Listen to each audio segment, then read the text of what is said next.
cooperation and friendship between our countries. Ito ang ipinaabot ni North Korean leader Putin nang magkita sa pulong kahapon. Tinalakay ni Putin ang mga posibilidad ng military cooperation at kahandaang tumulong sa Pyongyang na ma-develop ang satellites. Samantala, sinasabing nagpahayag din ng suporta ang North Korean leader sa inilunsad na gera ni Putin sa Ukraine.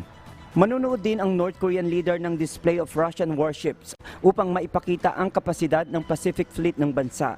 Tinanggap naman ni President Putin ang imbitasyon ni Kim na magtungo rin sa North Korea. Ayon naman sa US State Department, dapat ikabahala ang kooperasyong ito ng Russia at North Korea. Nagbabala rin itong anumang tulong ang ipagkaloob ng Moscow sa satellite program ng Pyongyang ay maaring magresulta sa paglabag sa UN Security Council resolutions.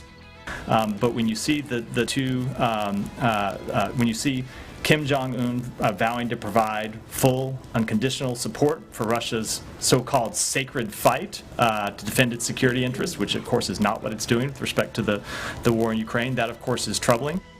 Habang nasa Russia naman si Kim, nagpaputok ang Pyongyang ng 2 ballistic missiles na nahulog sa dagat sa labas ng exclusive economic zone ng Japan.